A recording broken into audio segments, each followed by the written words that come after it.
5 каналдын түз эфиринде ой бүгүн аны менен бул жолу Кутман Маматазимов алып барам. Саламатсыздарбы? Кече Чактүштө Чүй облусунун Панфилов районуна караштуу Эркинсай айылында 2-класстын 2 окуучусун урдоого аракеттер болгондугу тууралуу маалыматтар тарап, коомду дүрбөлөңгө салды. Андан бир күн мурда 21 январда Жалал Абад областынын Сузак жергесинде жаш баланы сатуу жөнүндө Лалафо тиркемесине маалымат чыгып, бир нече убакыттан кийин ал өчүрүлгөн. Баланын ата-энеси сүрөттөгү бала меники деп милицияга арыз жазды. Негизи балдарды урдоо, сатуу жөнүндө маалыматтар интернетке тынбай жарыяланып турат. Мындан улам балдардын коопсуздугу канчалык деген суроону бүгүн көтөрүүгө мажбур болдук. Дал ушул маселенин күнгөй тескейин талдап, анализдеп, ата-энелерге бир түшүнүктүү маалымат алып берүү үчүн бүгүн студиябызга конокторду чакырганбыз. Аны бир четинен тааныштырайын. Гүлшан Абдылдаева, Билим берүү жана Илим министрлигинин башкы адиси, Гүлжина Бообекова, Акыйкатчы институтунун балдарды коргоо бөлүмүнүн башчысы, Бакыт Мажикеев, ИИМдин балдар менен иштөө бөлүмүнүн инспектору. Мындан тышкары биз Назгүл Турдубекованы чакырганбыз, балдардын укугун коргоо лигасынын директору. Ал келерин айткан, эгер келсе эфирдин жүрүшүндө ага орун беребиз. Анда эмесе азыр Бакыт мырза, алгач сизден баштайлы. Кече анан мурда күнгө болгон 2 окуя боюнча азыркы мүнөттөргө алынган маалыматтар боюнча маалымдап кетсеңиз. 2020 көчөгө болгон окуя боюнча 22 январ 2020 жылы 14-15 чамасында Чүй облустук ички иштер башкы башкармалыгынын Панфилов райондук ички иштер бөлүмүнүн нөмөт бөлүмүнө балдарды урдоо фактысы боюнча кайрылуу келип түшкөн. Жана бул кайрылуунун негизинде тийиштүү ыкчам тергөө тобу жана жергиликтүү ошол бөлүмдүн жаш жетелектери менен иштөө инспекциясынын участкалык инспекторлору жеринде барып текшерүү иштерин жүргүзгөн. Жана азыркы учурда ошол учурдагы урдалды деген жаш өспүрүмдөр ата-энелеринин колунда. Ал жерде урдалган же урдалган эмес фактысы боюнча чогултулган иш кагаздар кылмыштарды жана жоруктарды каттоо бирдиктүү реестрине катталып, азыркы учурда тийиштүү маалыматтарды текшерүү үчүн чындыкка дал келиши жана келбеши жагдайларын кароо максатында тийиштүү териштирүү иштери жүргүзүлүп жатат. Экинчи учур боюнча да Жалал Абад областында катталган. Бул дагы кылмыштардын, жоруктардын бирдиктүү реестрине катталып, бул боюнча дагы ошол социалдык тармактарга ким тарабынан чыгарылган жана кандай максатта чыгарылган ошол жагын далилдөө жана тактоо максатында азыркы учурда териштирүү иштери жүргүзүлүүдө. Баягы 2-класстын 2 окуучусун урдоо боюнча мындай баягы машина айтылып, түсү айтылып, номерлеринен бери айтылбады. Ошол машинанын мындай табуу аракеттери башталдыбы мындай? Табуу болгон ыкчам аракеттер жүргүзүлүүдө жана бул териштирүү иштеринин жыйынтыгы менен Кыргыз Республикасынын Ички иштер министрлигинин басма сөз кызматы тарабынан дагы тийиштүү маалыматтарды жарыялайбыз. Азыр Ички иштер министрлигинде бул окуя фейк маалымат катары жүрөбү же бала урдоого аракет кылмыштын белгилери барбы? Бизге жалганбы, чынбы келген баардык маалыматтын баары толугу менен териштирүү, тийиштүү чараларды көрүлгөндүн негизинде гана биз жыйынтык чыгарып, толук маалыматтарды беребиз. Акыйкатчы институту сиздер ушундай балдардын коопсуздугун, укугу жагынан изилдөө иштерин көп жүргүзүп келесиздер. Ушундай сыяктуу окуялар биздин өлкөдө мындай бир фейк маалымат таратуу барбы же чын эле ушундай бир урдоо фактылары, мындай коркунучу барбы, кылмыштуу топтор барбы атайын? Анткени маалыматтар көп чыгып келет. Фейки дагы бар, карап келсең, болгон окуялар дагы бар да. Ошол бир изилдөөдө ушул канчалык бир айырмасы канчалык?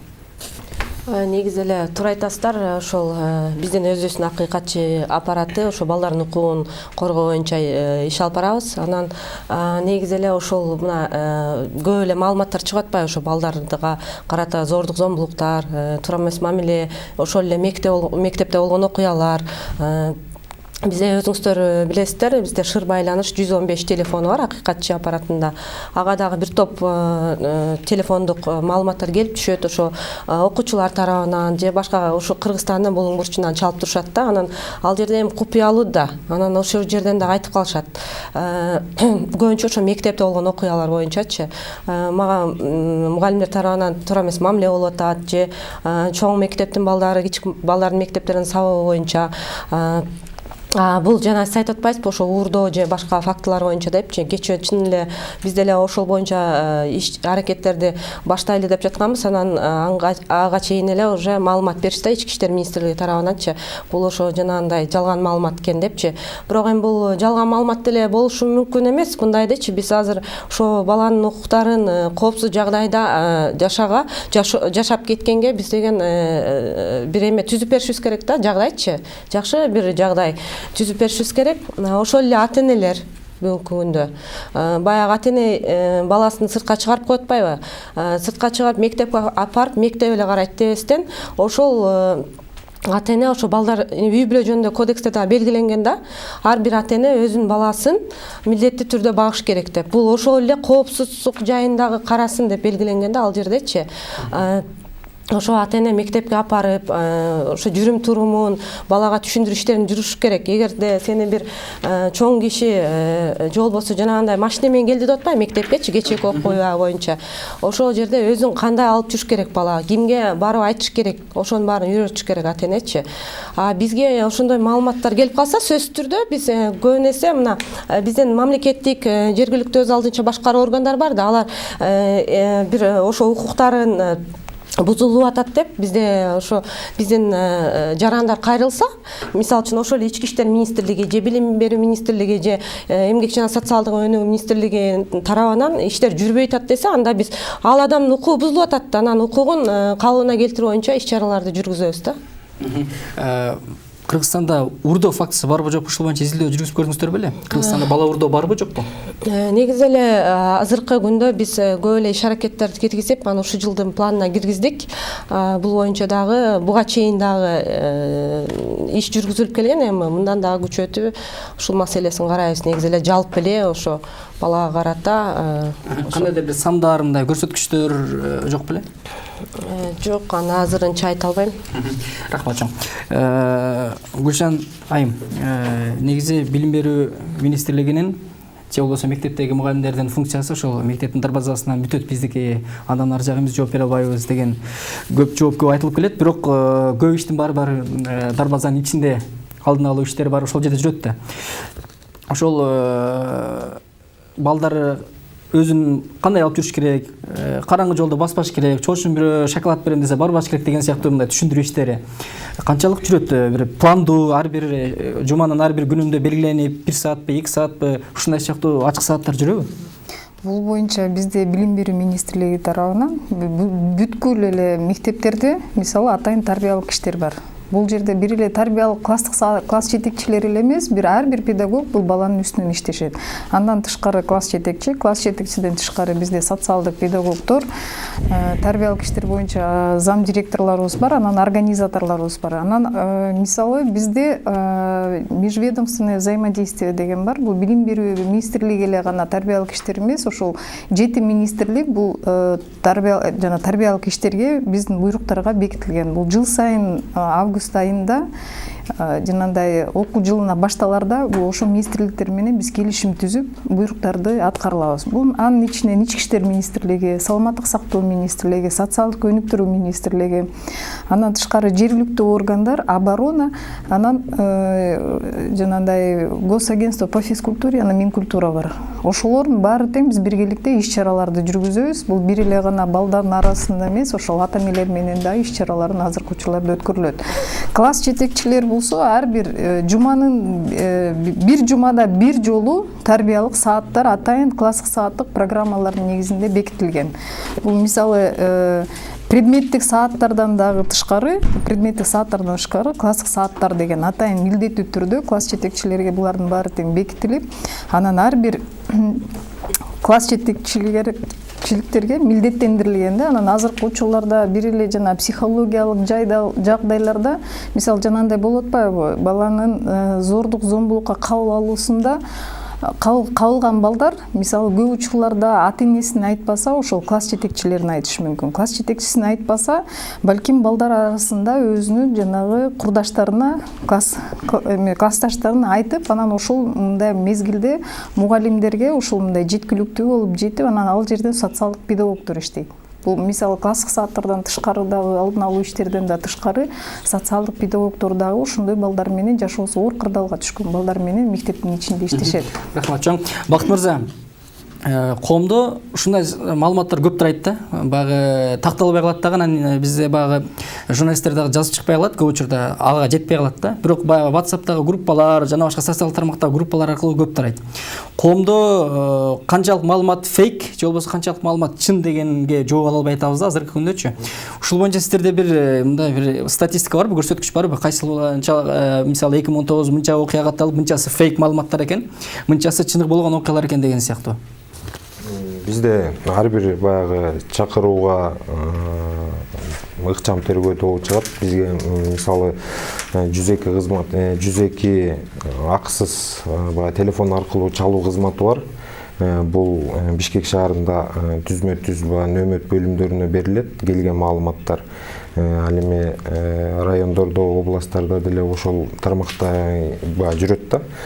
Анан бул жерден ар бир келген маалыматтар ал жалганбы же чынбы аныктоо максатында жеринде чыгуулар уюштурулат. Анан ар бир болгон окуя жогоруда айтылгандай кылмыштарды, жоруктардын бирдиктүү реестрине катталып, тийиштүү териштирүү иштери жүргүзүлөт да. Рахмат чоң. Анда эмесе бизде ошол кечээки окуя боюнча сюжет даярдалган. Ошол сюжетке барыңыздардын көңүлүңүздөрдү бурсак, андан соң эфирибизди улантабыз. Кечээ интернетте чүйдө 2 кызды белгисиз кишилер урдоого аракет жасаган деген маалымат желдей тарады. Окуя 22 январда болжол менен саат 14:00 Чүй облусуна караштуу Панфилов районундагы Эркинсай айылында болгон. Анда өспүрүмдөргө чоочун киши таттуу алып берерин айтып, унага салууга аракет көргөнү айтылат. Бактыга жараша кыздардын кыйкырыгынан шектүү урдоого үлгүрбөй калган. Муну уккан жаш өспүрүмдөрдүн ата-энеси айыл жашоочуларын дароо чогултуп, тиешелүү органдарга кайрылган. Кече Жуматаев көчөсүнөн Эркинсай айылынан саат 1 чамасында белгисиз машина кыздарды конфет берем деп чакырып колунан кармап урда истеген аракет болгон. Бойторунан кыздар кыйкырганда кое беришкен да. Ошол кыздар жүрөчүп ыйлап келишкен үйгө. Бүгүн Панфилов районунда шектүү унаалардын бардыгы милиция кызматкерлери тарабынан текшерүүгө алынды. Ага отурлай укук коргоо органдары тарабынан да көзөмөл иштери жүргүзүлүүдө. Бирок азырынча бул окуяга байланыштуу жеткиликтүү тыянак чыга элек. Панфилов район ички иштер бөлүмүнүн ыкчам тергөө тобу жана жетекчилиги чыгышкан. Милиция кызматкерлери көрсөтүлгөн даректе чыгышып, 2 өспүрүм кыздын өздүктөрүн аныкташкан, ата-энелеринин катышуусунда кыздар суралышкан. Бирок алардын көрсөтмөлөрүндө айрым бири-биринен дал келбеген учурлар болгон. Бул окуя тууралуу толук жана ар тарап териштирүү иштерин жүргүзүү учурунда жергиликтүү бир катар жашоочулар суралышкан. Жашоочулар окуя болгон күнү эч кандай бейтааныш адамдарды жана чоочун автоунааны көрбөгөндүгүн билдиришкен. Коомчулукта жаш өспүрүмдөрдү урдоого аракет кылды деген маалыматтар акыркы күндөрү социалдык тармактарда байма-бай таралып жатканы айтылууда. Адистердин айтымында буга балдарды алдоого болгон майда аракеттердин көптүгү себеп. Мындан 2 күн мурун 21 январда Лалафо жарнамалык сайтында баланы кулчулукка сатам деген жарнама пайда болгон. Анда баланын баасы 200 сомго бааланып, көп өтпөй жарыя өчүрүлгөн. Укук коргоочулар өспүрүмдөргө карата мындай мамиле жакшы жолго алып келберин эскертет. Мындан улам балдарга тушкан ар бир окуя көз жаздымда калбашы керектигин айтат. Негизи ошол райондо, ошол айыл аймакта болобу, шаарда болобу, областта болобу, эгерде негизи коопсуздук чөйрө мындай төмөндөп баратса, биринчи заматта ошону балдардан билгилүү болот да. Себеби деген балдар психологиялык жана физикалык тарабынан деген алар алсыз болгондон кийин алар биринчи заматта ошолор учурайт да. Сабак учурунда балдардын коопсуздугу мугалимдерге жүктөлгөн. Калган убакытта бала ата-эненин көзөмөлүндө болуусу кажет. Бирок шаар жергелеринде үй бүлөлүк шартка байланыштуу айрым ата-энелер балдарды мектепке жеткирип, кайра алып кетүүгө шарты жок. Мындан улам Бишкек шаардык мэрия балдарды уюлдук тиркеме аркылуу көзөмөлгө алуу үчүн атайын программа даярдап жатат. Ал аркылуу өспүрүм турган даректи онлайн түрдө көрүп турууга болот. Данный программный продукт позволяет родителям... Мында баланын кайда жүргөнү онлайн түрдө көрүнүп турат. Ал кандай ылдамдык менен кайсыл жерге барып жатканына чейин билинет. Эгер бала чет өлкөгө кетип жатса, ата-энесине дароо белги берилет. Аны менен катар алар түшкөн маршруттун үйдөн окууга чейинки аралыгы белгиленет. Бала уктап калып түшчү жерден өтүп кетсе, уюлдук телефондун үнсүз болгонуна карабай ата-энесинен чалуу келет. Өлкө башчы Сооронбай Жээнбеков 2020 жылды аймактарды өнүктүрүү, өлкөнү санариптештирүү жана балдарды колдоо жылы деп жарыялады. Жарлыкты ишке ашыруу боюнча чараларды талкуулоо үчүн кечээ Эмгек жана социалдык өнүктүрүү министри Улукбек Кочкоровду кабыл алган. Анда президент быйыл үй-бүлө институтун колдоого багытталган балдарды жана балалыкты социалдык жактан натыйжалуу коргоону камсыздоого көңүл бурулушу керектигин өзгөчө белгилеген. Айжамал Бакытбек кызы, Талас Аманбеков, 5-канал. Берүүбүздү улантабыз. Бизге балдардын укугун коргоо лигасынын директору Назгүл айым кошулду. Назгүл айым, кош келиңиз. Жогорудагы эки окуяга сиз кандай баа бересиз? Бала урдоо фактысы, мындай бир бала урдоо кылмышынын белгилери барбы, же бул фейк маалыматпы? Эми бүгүнкү күнү ошо коомдун арасында абдан көп талкуулоо болуп атпайбы, бул фейк болду же фейк болгон жокпу депчи. Бирок мен балдардын укугун зордук зомбулоодон коргоо боюнча өзүм адис болгондон кийин мен айтып кетет элем, негизи ошо өнүккөн мамлекеттердин ошо ишин караш керек да. Өзгөчө укук коргоо системасы канчалык жогорку деңгээлде ошону баалаш керекпиз да. Эгерде мисалы үчүн ошол эле Европада же болбосо Америкада ушундай балдарга карата коркунуч бир иш аракеттер болсо, алар мындай фейкпи, фейк эмеспи деп мындай көп ага маани беришпейт, мындай талкуулоо өткөзбөйт да. Себеби бала өзү бала болгондон кийин 18 жашка чейин ал өспүрүм болгондон кийин анда ошо балага коркунуч кандай бир сырт жактан коркунуч болду же болгон жокпу деп аны аныктаганга ал деген ушул укук коргоо системанын өкүлдөрүнүн эмеси да, милдети. А бизде болсо азыр айтып атат да, балдар калп айтты же калп айткан жокпу депчи. Эгерде биз кайрадан балдарды колдоп, мындай балдарга карата жардам көрсөтүп мындай коргобосок, анда кайрадан аларды силер алдадыңар го деп кайра бүт баарыбыз басмырласак, анда деген башка балдар эгерде ушундай бир ситуацияга ушундай бир кырсыкка учурап калса, анда алар айтпайт, анда мен деген калпчы деп айтат, мен айтпай эле коеюнчу, кайрадан мага артыман кууп алышат депчи. Ошондуктан биз кайрадан колдош керекпиз. Эгерде балдар ушундай коркунуч келе турса, ушундай бир кырсыкка учурап калса деген, же болбосо ушундай бир урдоо, башка бир балдардын укугун бузуу бир аракети менен бир кандайдыр бир иш аракеттер болсо, чоочун адамдар, ана аларды үйрөтүш керек, алгоритм менен үйрөтүш керек. Биринчиден эмне кылыш керек, кимге кайрылыш керек, кандай жардамды сураш керек, же болбосо кандай качып кетиш керек деп, ошол жагын кайрадан биз күчтөтүш керекпиз. Ошондуктан бүгүнкү күнү мен айтып кетет элем, негизи бизде мындай балдарга карата коопсуздугубуз абдан мындай жогору деңгээлде деп айтсак болбойт. Себеби деген бизде биринчиден балдар үйрөтүлгөн эмес жакшы. Ата-энелердин милдети да биринчиден бул ата-эненин милдети балдарды үйрөтүш. Кантип өзүн мындай коопсуздук чөйрөнүн чегинде алып жүрүш керек депчи. Экинчиден бизде ушул коомчулук тараптан да мындай реакциябызда мындай колдоо кайрадан аларды айтып атабыз, силер балким калп айткансыңар, кандайдыр бир фейк деп. Балдар фейк экенин эмдер түшүнүгү да жок го. Анан мен адис катары айтат элем, ушул бул видеону да биз дагы көрдүк, психологдор менен дагы мындай баалап көрдүк. Чыныгы бул жерде өспүрүм кыздар кадимки ушу психологиялык стресске учураганы билинип турат да. Себеби деген балдар кадимкидей жүрөгү түшүп, мындай айтып берип атат болгон деп.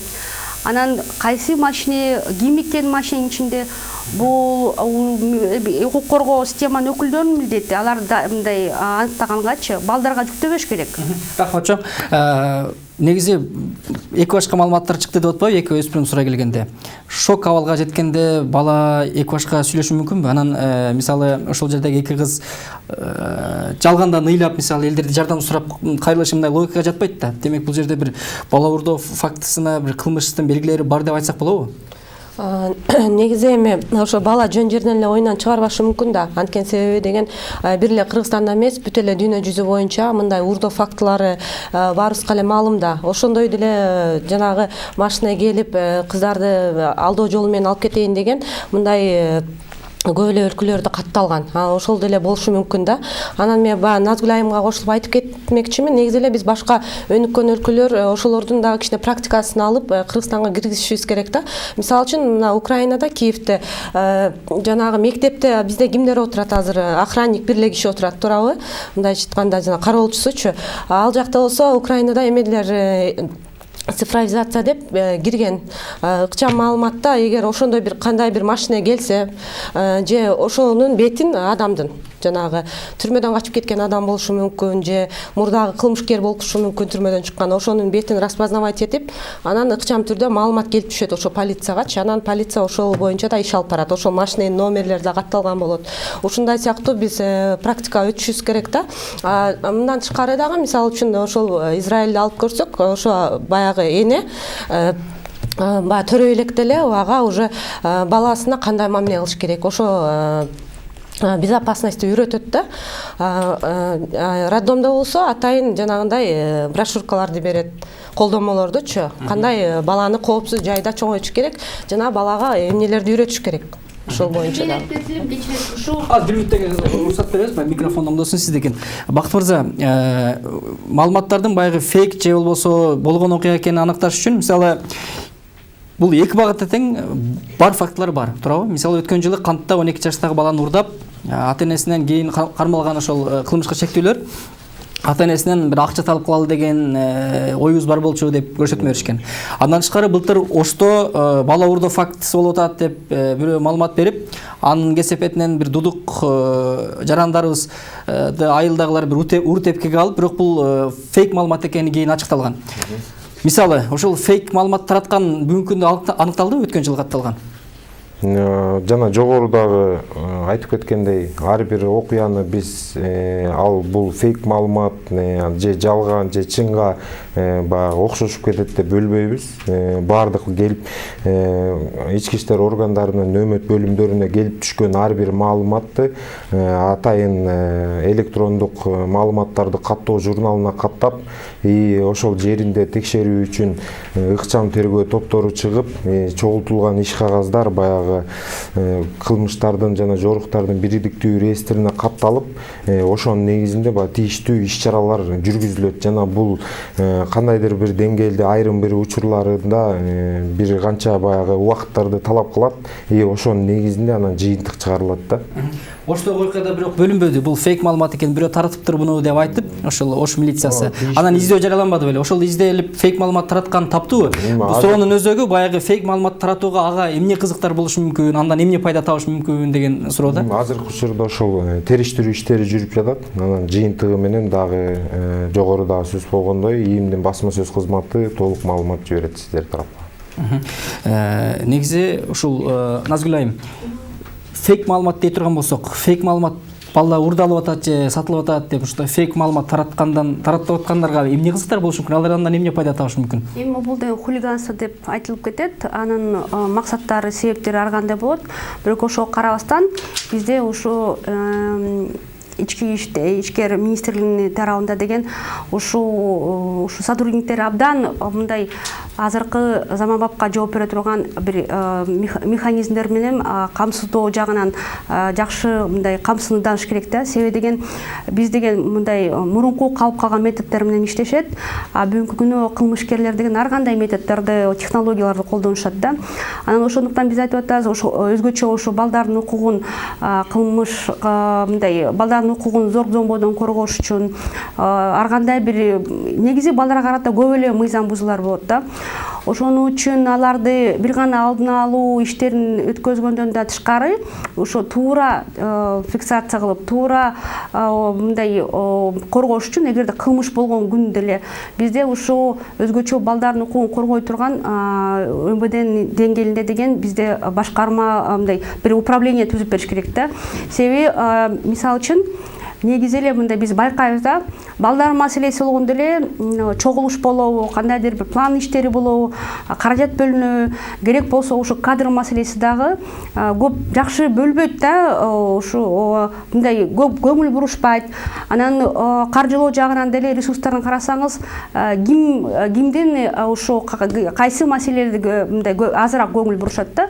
Кандай балдарга жеткенде.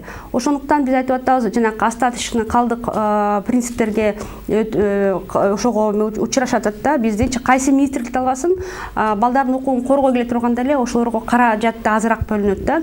Анан мен айтат элем, ошо негизи алдын алуу ишине көп биз көңүл буруш керекпиз да. Анын үчүн деген ар бир ушул МВДнин ичиндеги ИДН деп коебуз, балдардын алып бара турган, өспүрүмдөр менен алып бара турган адистерди толук кандуу ушул мындай камсыздоо жагын карап чыгыш керек да. Себеби деген булардын машиналери жок.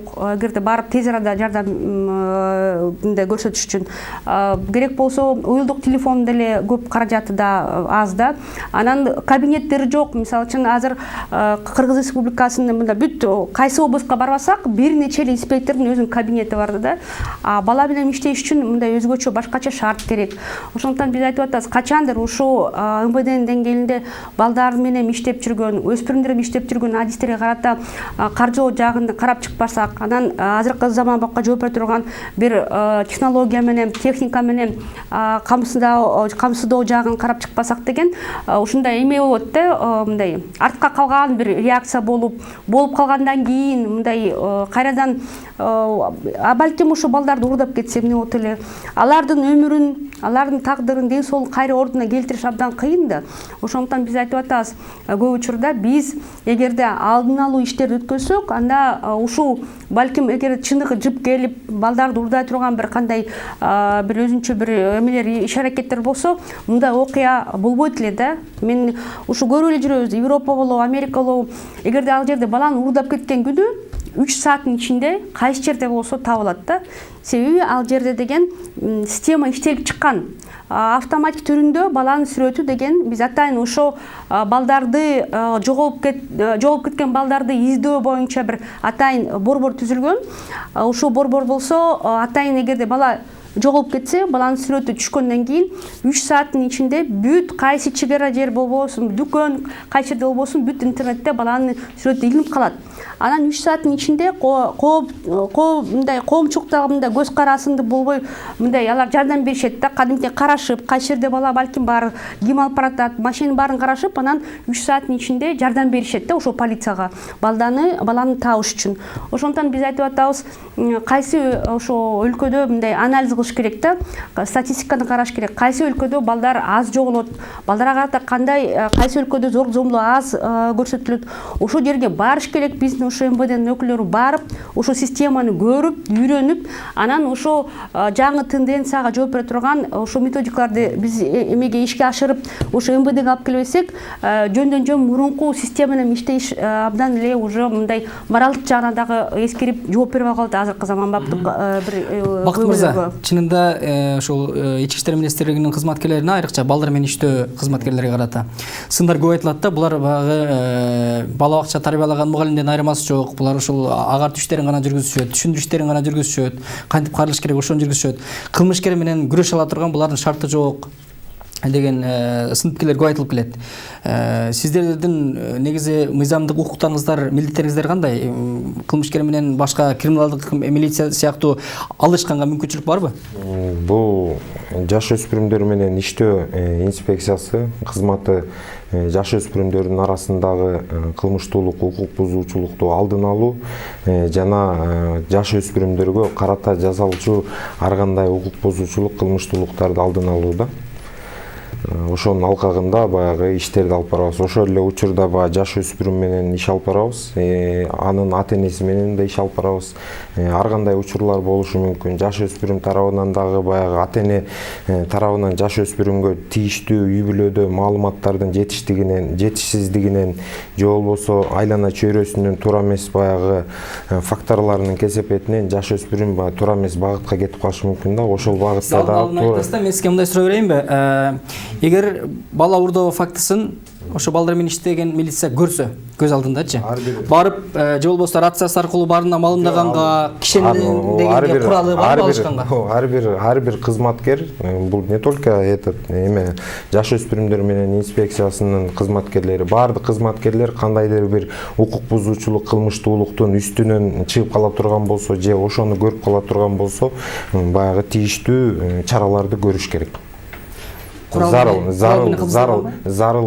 чараларды. Ал эми ички иштер органдарынын кызматкерлери ар бирөө табелдик ок атуучу куралдар менен камсыздалган. Ал эми жаш өспүрүмдөр менен иштөө инспекциясынын кызматкерлери дагы ар бирөөнө бекитилип берилген.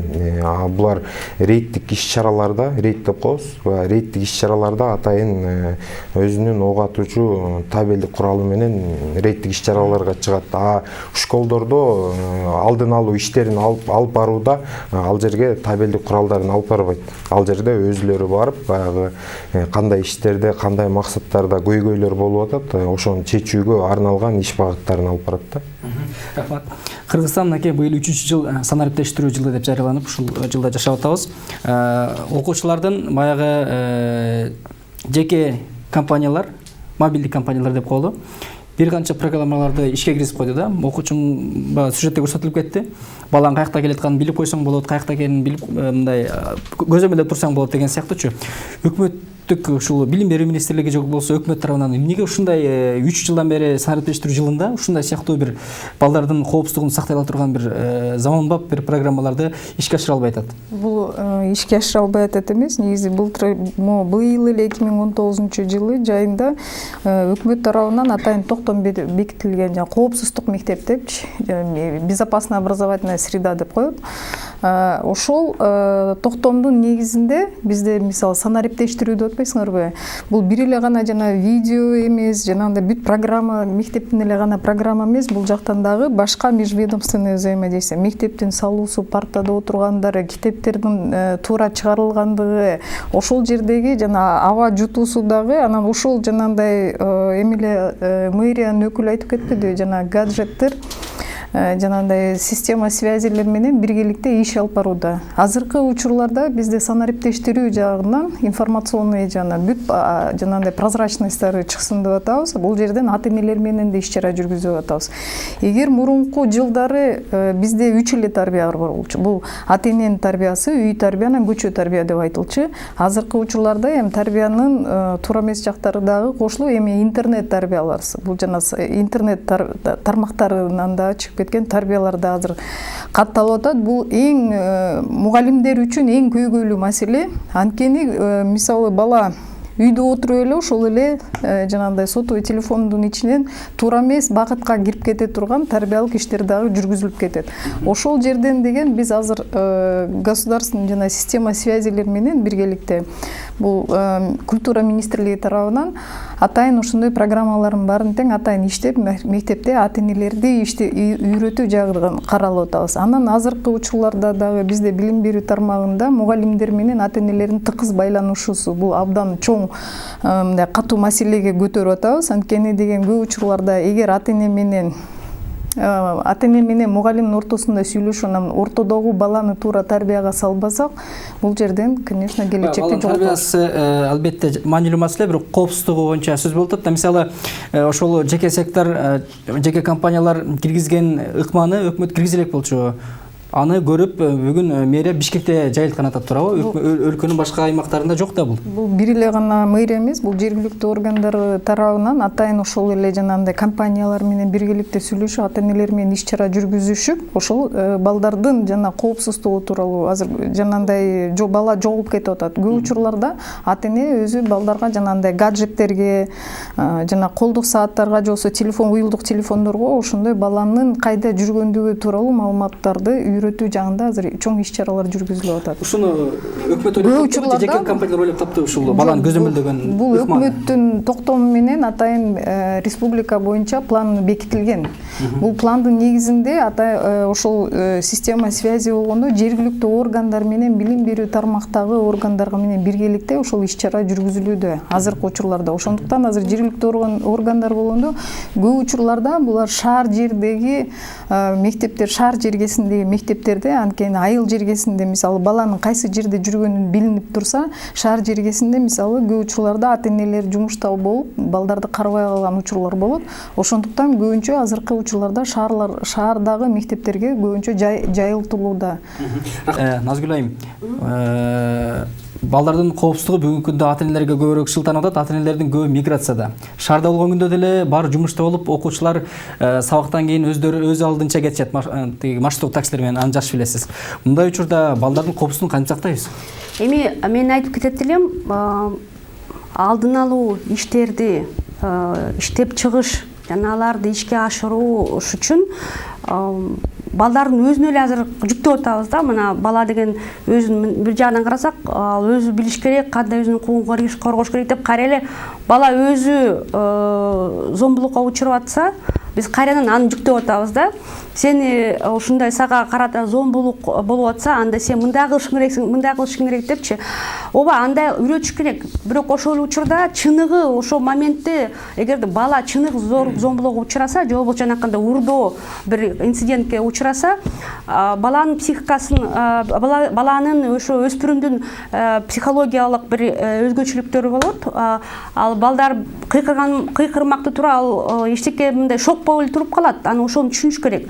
Ошондуктан, урматтуулар, биз деген мындай башкача караш керек бул маселеничи. Биринчиден, коопсуздук чөйрөнүн түзүш бул өкмөттүн милдети. Ал үчүн өкмөттүн деңгээлинде бизде ошо эл аралык стандарттарга жооп бере турган коопсуздукту түзүү концепциясы жакшынакай иштелип чыгыш керек.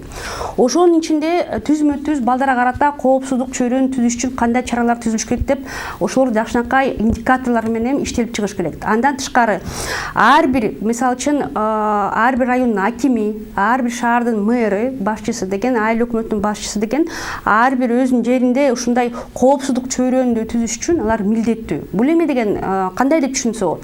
Биринчиден алар анализ кылыш керек. Ушул райондо же болбосо ушул шаарда биринчиден карап чыгыш керек да, балага коркунуч бир гана балага эмес, адамга, бала болобу, бала өзгөчөлүк мындай чыныгы наристе балдарга, кичинекей балдарга карата ошолордун коопсуздугуна коркунуч алып келе тургандай кандай шарттар бар, кандай бир объектилер бар. Биринчиден, балкимдир парк бар, ошо балким бир райондо, ошо балким ошо мейли Ленинский районду алалык.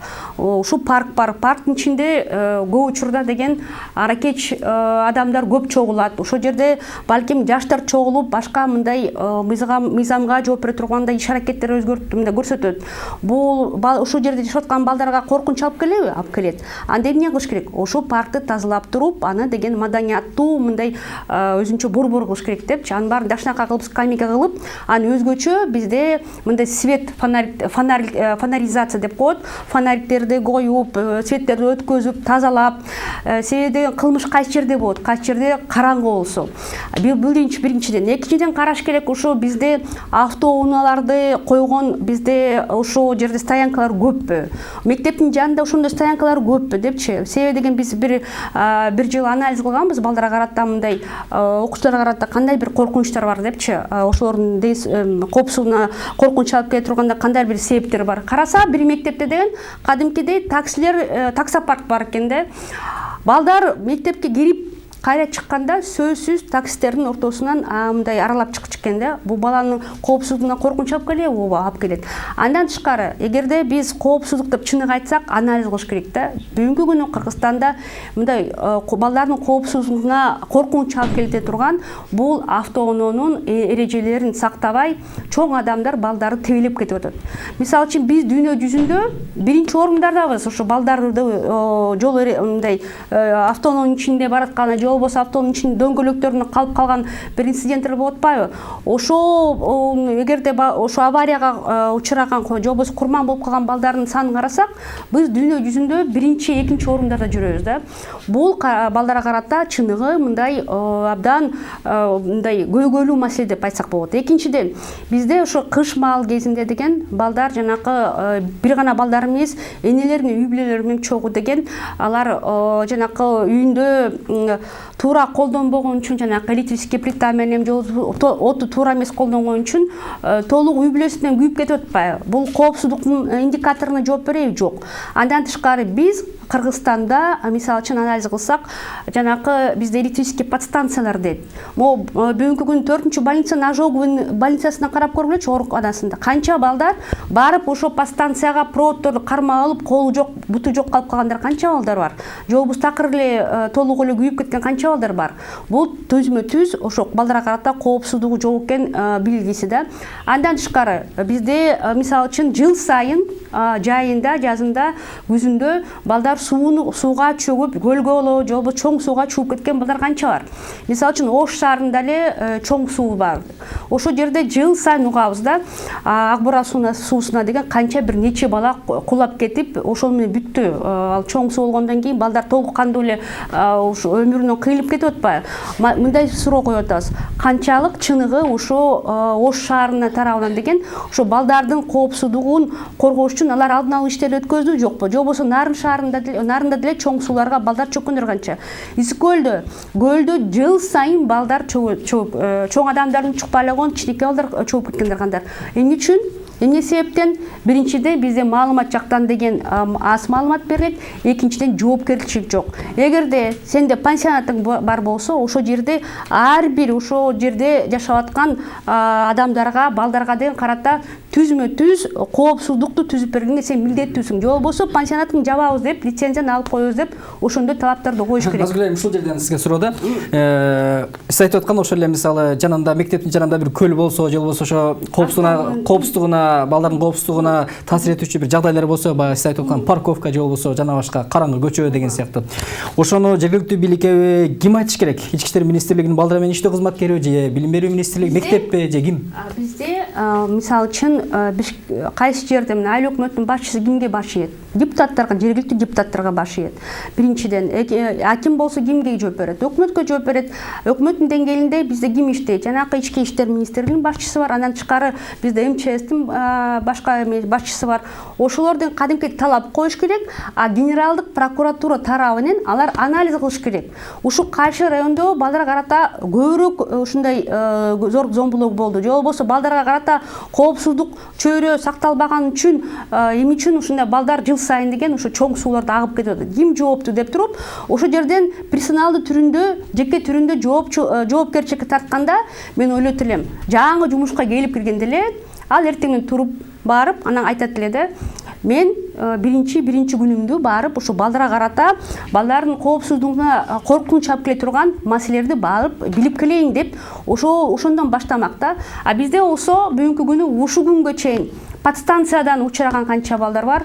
Сууга мына азыр жай келеби, сөзсүз түрүндө бир нече балдар сууга түшүп ар кандай бир ЧПга учурайт да.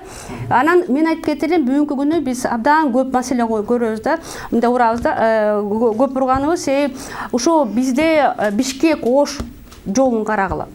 Эми кичинекей Кыргызстанда кичинекей ушу трассаны биз ушу кандай бир мындай эрежеге алып келтирип, ошону адамдын өмүрүн сактайлыбы, эмне эле биз мындай эс болуп атабыз да. Карасаң күнүгө маалымат аласың. Бишкек-Ош жолунда деген мынча бала, мынча машине, мынча балдар курмандыкка кетип атат деп, себеби деген авариянын себебинен, жолдун себебинен. Биз айтып атабыз, эми башка өнүккөн мамлекеттердин бир адистерин чакырсак, алар эбак бизде мындай анализ кылып, ошол жерден кадимки татынакай бир кандайдыр адамдардын жол коопсуздугун түзүп бермек. Биз болсо кичинекей болгон бир канча километрди контролго сала албай эсебиз да. Ошол эле ГАИнин эмесин карайлык. ГАИнин эмесин шарттарын карасак, көрсө биз анализ кылганбыз. Алардын машинесине даже кичинекей эле бир нече май куюп беришет экен, бюджеттен каражат бөлүнбөйт экен, каражат каяка кетет мен билбейм. Аз эле май куюп берет экен, анан ошо бир нече майды куюп коюшуп айтат экен, 100 километр тияка барып контролду, биз бияка барып контролду, суукта барып турасың, кайтарасың деп. Мен ойлойм, ушул жагын деген май ушул камсыздоо жагын, ушул кадимки мындай түзмө-түз иштеген адистерге карата, ошо эгерде биз чыныгы мындай жол коопсуздугун түзүп берелик десек, түзмө-түз ушундай каражатын көбөйтүш керек. Ошол жагын деген. Бакыт мырза, балдардын алдын алуу дегенде, алардын коопсуздугун алдын алуу дегенде, көбүнчө кайра эле балдардын, Назгүл айым айтмакчы, кайра эле балдардын өзүнө кантип коргонуш керек, кантип качыш керек деген сыяктууларды гана айтып, ошол менен чектелип атат деген дагы маселе бар да чынында.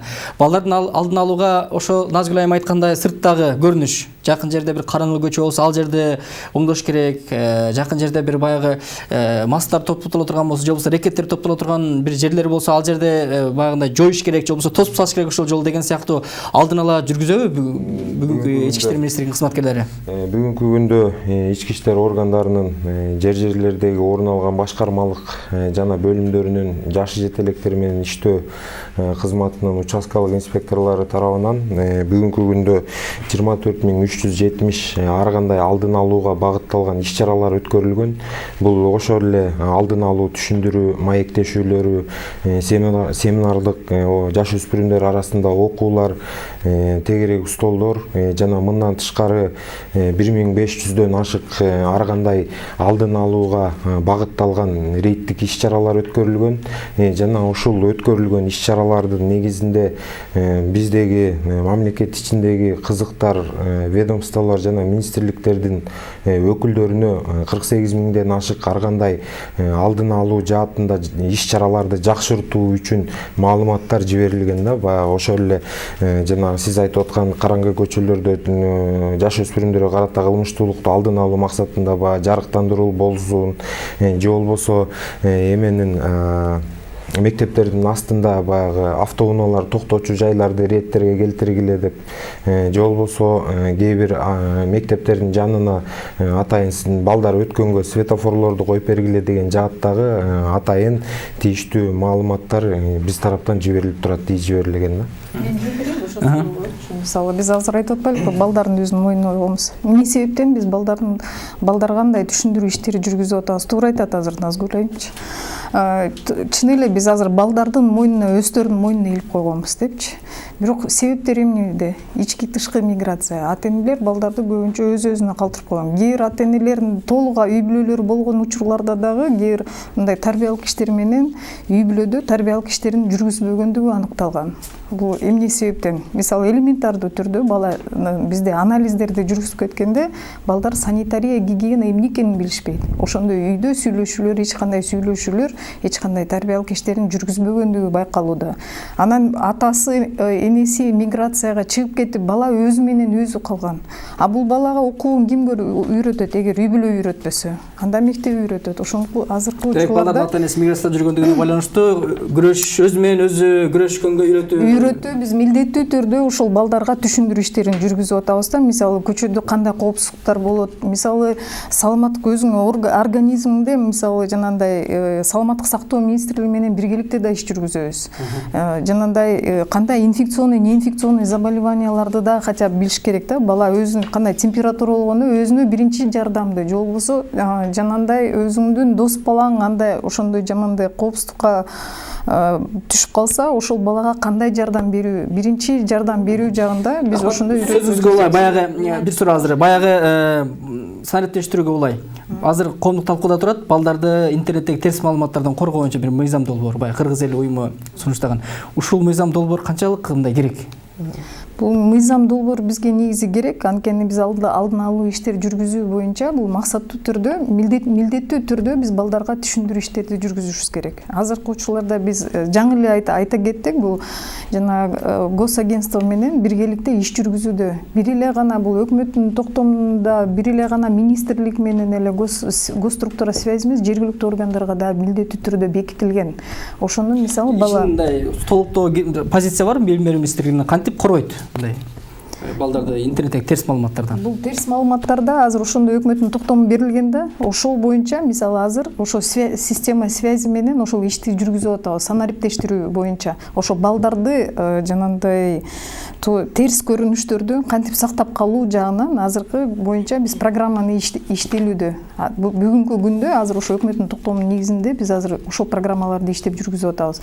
Бул боюнча азыр да проектный мектептерде киргизилген. Ошол проектный мектептерде эгер иш-чара азыр жакшы өзүнүн мындай өркүндөй иштерин көргүзүлсө, бул бүт республикага жайылтылабыз. Рахмат.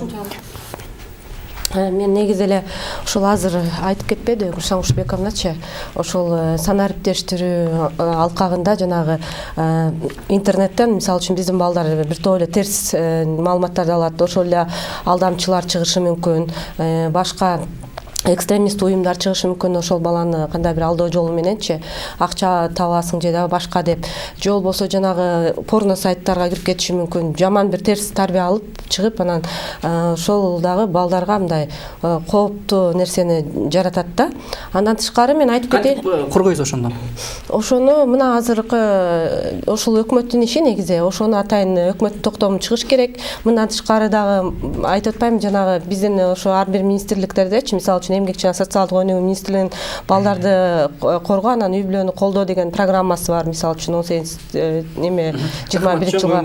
Андан тышкары ошол эле бир топ программалары бар да министрликтердинчи. Анан биз акыйкатчы институту тарабынан жылда акыйкатчынын жылдык баяндамалары бар. Ошол баяндамаларда биз ушул эле өкмөткө, жогорку кеңешке, дагы башка министрликтерге, жергиликтүү өз алдынча башкаруу сотторго өзүбүздүн сунуштамаларыбызды беребиз да. Ошол кайсы жерде кемчиликтери бар, ошону түзөтүү боюнча. Рахмат, эфирибиздин бүтөөрүнө аз убакыттар калып атат. Назгүл айым, азыр коом бир дүрбөлөң акыбалда турат. Бул фейк маалыматпы, бир канчалык кооптонуш керек, эмне кылыш керек, балдарды мектепке жибериш керекпи же чогуу барып келиш керекпи дегендей бир суроолорго жооп албай турат да. Эми мыйзам кооптонууга негиз барбы? Эми абдан кооптонгондо деп айтсак болбойт. Себеби деген бүгүнкү күнү 102 биздин мурункуга караганда көптөгөн жакшы иштеп калды, муну чын айтыш керек. Бүгүнкү күнү мисалы үчүн мурун эгер 102ге чалып туруп биз качан келет деп күтө берчүбүз да, анан реакция болбойт деп чалбай деле койчубуз да. Бүгүнкү күнү ушул санариптүү системасы өткөн үчүн бүгүнкү күнү мына чалгандан кийин сөз бир нече кыска убакытта келип калып атышат да. Бул абдан жакшы, себеби деген мындай контролдук система күчтөдү да. Бирок бир гана ошо 102ге мындай ишенбеш керек. Биз деген 102ге такыр эле болбогондо эле кайрылабыз да. А негизи мен айтат элем ошо ата-энелерге биринчиден алар барып, биринчиден бала кайсы жерге барат? Бала бакчага барса, бала бакчанын заведующийине барса, же болбосо мектепке барып окуса, андай мектептин директоруна барып айтыш керек да. Анан ата-энелерге да кайрылат элем, силер күтпөгүлө. Ушул мектептин директори балдарыңа карата абдан коопсуздуу чөйрө түзүп берет. Же болбосо бала бакчанын директору деген коопсуздук чөйрө түзүп бергенге ал толук кандуу мындай мүмкүнчүлүгү бар. Анын милдети бар. Бирок мүмкүнчүлүгү бир теңдей эмес. Ошондуктан ата-энелер активдүү болуп, мына өнүккөн мамлекеттерде ата-энелер абдан активдүү барып, өзүлөрү мониторинг кылсын. Чыныгы ошо мектеп өзү балага карата коопсуздуу, себеби рекетчилик маселеси жоюлдубу же жокпу деген. Биз канча көрүп атабыз, өспүрүмдөрдүн ортосунда ар кандай бир талаш тартыштар болот. Андан тышкары ошо мектептин ичиндеги барып туалет маселеси. Бизде Кыргызстанда балдар жанакы дааратканада чогуп кеткен окуялар жок эмес. Ошону биз болуп калгандан кийин анан чуркап башташат да. Көп учурда бул айыл жеринде болот. Ошондуктан ата-энелер барып башка эмелерди унчпай эле барып биринчиден ошону караш керек. Дааратканага барып атканда ошо жол коопсуздуу, кыз балага, эркек балага ошону караш керек. Андан тышкары ошо жашап аткан айыл жеринде кандайдыр бир мыйзамды бузуп жүргөн, ар дайым ушундай аракеч болуп жүргөн, кандайдыр бир мындай коркунуч алып келе турган адамдар барбы? Алар деген балдарга карата кандай бир мамилеси коркунуч алып келе турган коркунуч барбы? Же ошондо анализ кылыш керек да. Кадимкидей ар бир бүт көчөнүн баарын анализдеп чыгыш керек да. Андан тышкары деген эгерде кандай бир көйгөйлөрдү таап чыкса, барып официалдуу түрүндө биринчиден ошо акимге жарыш керек. Губернатор, ата-энелердин активисттери жарыш керек да. Депутаттарга жарыш керек. Алар күтпөш керек. Мисалы үчүн бир областта деген бир нече миң адам болсо, бир эле губернатор болот, бир эле аким болот бир районда. Анан бир аким 300 адамга кантип жетишпейт. Ошондуктан ата-энелер эгер чыныгы өзлөрүнүн балдарына карата коопсуздук мындай абдан керек болсо, анда биринчи түрдө өзлөр барып арыз жазыш керек. Анан эгерде арыз жазгандан кийин, эгерде эч кандай жооп келбесе, же болбосо мындай көз боёмо болуп кош көңүлдүк болсо, анда деген арыз жазыш керек үстүнө. Прокуратурага жазыш керек, айтыш керек. Назгүл айым, бизде убакыт бүтүп калды. Рахмат чоң. Урматтуу коноктор, студиябызга келип маек уруп бергениңизге сиздерге ыраазычылык билдиребиз. Бизде эфир аяктап калды. Урматтуу телекөрүүчүлөр, сиздер ой бүгүн телекөрсөтүүсүндө бүгүн балдардын коопсуздугу канчалык деген суроонун тегерегинде келген коноктордун талдап анализдөөсүндө бир сурооңуздарга жооп алдыңыздар деген ишеничтебиз. Саламатта калыңыздар.